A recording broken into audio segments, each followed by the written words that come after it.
زيت العود تماما صافيه، وشوفوا اللون ديالها كيف دايره ما شاء الله، بحال زيت العود. السلام عليكم اخواني اخواتي، مرحبا بكم معايا في فيديو جديد ووصفه جديده. نتمنى نلقاكم هذا الفيديو في احسن الاحوال. كي بقيتوا مع شقه ديال العيد، نتمنى تكونوا على خير وبخير. الا كنت اول مره كتشوف القناه، شارك في القناه وفعل الجرس باش يوصلك كل جديد. لايك للفيديو فضلا وليس امرا. اللهم صل وسلم على سيدنا محمد دائما ابدا حتى يرضي الحبيب المصطفى. خوتي خواتاتي، بغيت نشارك معكم هذا الفيديو.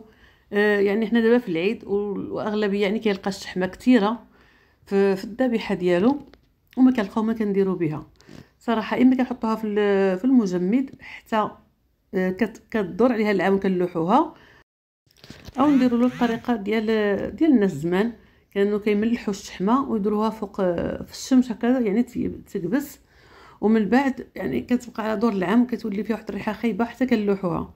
بهذه الطريقه هذه غادي تحتفظ بالشحمه ديالك على دور العام، وغتبقى لك يعني، وغادي تستغلها وغتستافد منها، وغتحتاجها لبزاف ديال الحوايج. تبعي مع الطريقه للاخير وشوفي معايا كيفاش غادي نستعملوا هاد الشحمه. اول حاجه كناخذ الشحمه ديالنا كامله وكنقطعوها قطع صغار، كنقطعوها مزيان وكنوضعوها في الطنجره. كنخوي عليها الكميه ديال الماء، يعني مثلا عندي هنايا كميه كثيره، يعني الطنجره عندي عامره، خويت عليها 3 ديال الكيسان ديال الماء. عندي الكيسان انا كبارين، فيهم تقريبا 2 كيسان ديال العنبه، وكنوضعها هكذا على النار. من بعد ما تصفر الطنجره كنقص لها النار، نخلي النار قليله ونخليها لطيب يعني لمده حتى 2 سوايع او ساعه الا ربع. مهم الا بغيتي تطلع عليها على ساعه ونص، طلع عليها على ساعه ونص باش يعني ما عرفتش باش تحرق معاك.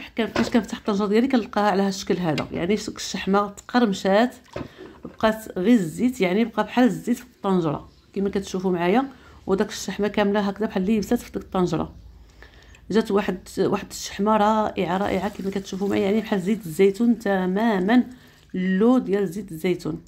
هي اصلا راه مصفيه الراسه، يعني داك الشحمه كلها بحال هكذا تقرمشات في الوسط وبقات هكا شاده في بعضياتها.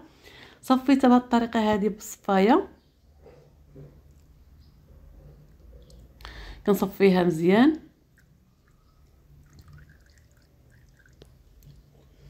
هانتوما شفتوا كيفاش بقات داك الشحمه كيفاش شاده، يعني كل بحال اللي جات مقرمشه،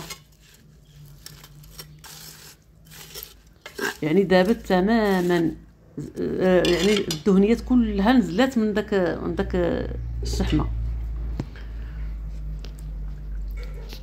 هانتوما شوفوا ما شاء الله، يعني بحال زيت الزيتون. هاد الشحمه هذه غادي تنفعنا بزاف بزاف صراحه. انا صوبتها العام اللي فات، كتنفع يعني مره كنستعملها هكذا. اللي بغات مثلا، اللي كيعجبو هكذا في الملويات كيديرها في الملاوي، واللي مثلا في وقت البرد، في وقت البرد كنديروا مره معلقه هكذا، زيديها مع اللوبيا مع العدس، كتجي داك المذاق ديال الشحمه زوين. وخصوصا انا كنستعملها مع الكفته ديال السردين. كتزيدها مع الكفته ديال السردين كتجيك بحال المذاق ديال الكفته ديال اللحم تماما، يعني كتزيد داك الشويه، ويعني كتجي ساهله فاش كتكون مذوبه عندنا هكا بهذه الطريقه هذه، كتجي ساهله. كنهزوها هكذا بالمعلقه وكنزيدوها مع الكفته ديال الشحمه، وكان هكذا يعني نحتفظوا بها غير في الثلاجه لتحت. هو هذا شفتوا كيفاش دايره ما شاء الله. انا يعني كنوريكم كيفاش كتبان بالمغروف.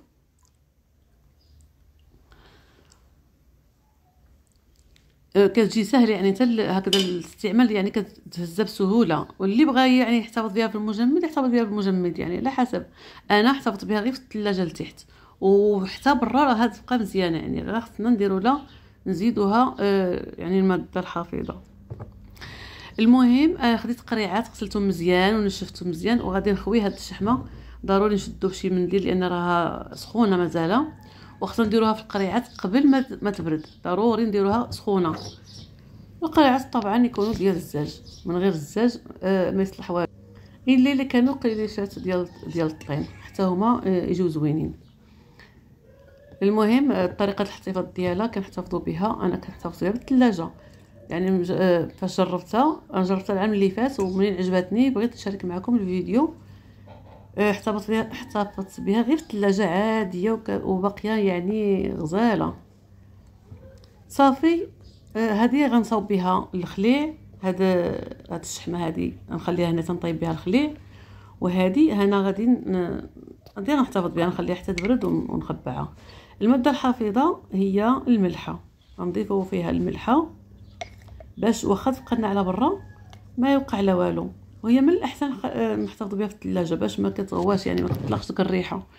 الا بقات على برا شوفوا غير الشحمه، الا درنا لها الملحه وخليناها في الشمس مثلا تكبس واحتفظنا بها، لا ما تبقى في التالي كتعطي واحد الريحه يعني غير مرغوب فيها. من الاحسن واخا نديروا لها الملحه نخلوها في الثلاجه باش يعني كتبقى مزيانه. كنحرك ديك الملحه مزيان مزيان حتى هكا نحس بها بانها بدات تذوب.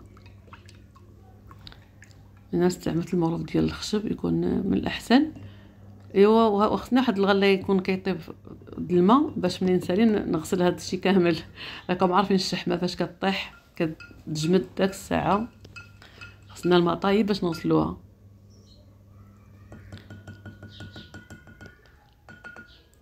هذه ما دخلتليش هنايا، غنجيب واحد المعلقه صغيره اللي تدخل لي في ديك القريعه، او غنقلب بهذه الطريقه هذه.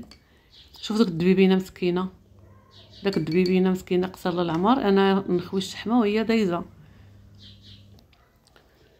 المهم على كل حال يعني الدبان راه غير مضر، الا طاح لك في الحاجه خصو غير يدخل كامل.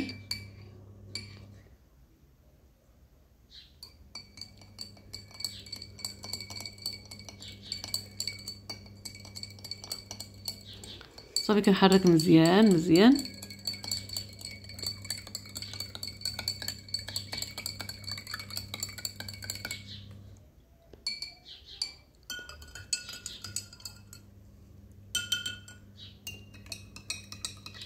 كنحاول ندوب الملحه،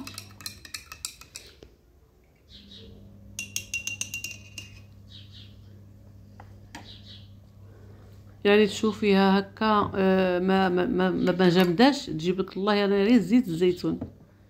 كنسدها مزيان.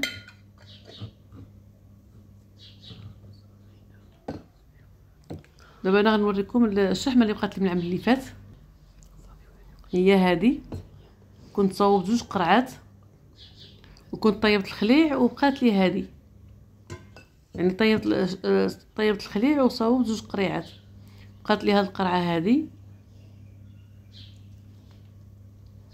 يعني مره كتجبد داك الشويه وتستعملوه في اي حاجه، خصوصا مع الملاوي مع الكفته ديال السردين كتجي زوينه صافي. وهذه اللي غادي نطيب بها الخليع ان شاء الله، نتمنى نتوا نشاركو معكم.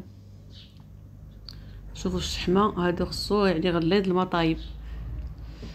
كنتمنى الفيديو ديال اليوم نال الاعجاب ديالكم وتجربوا هذه الوصفه هذه، يعني الشحمه تستغلوها يعني تستافدوا منها، ما نلوحوهاش. نلقاكم في امان الله في فيديو اخر، والسلام عليكم ورحمه الله وبركاته.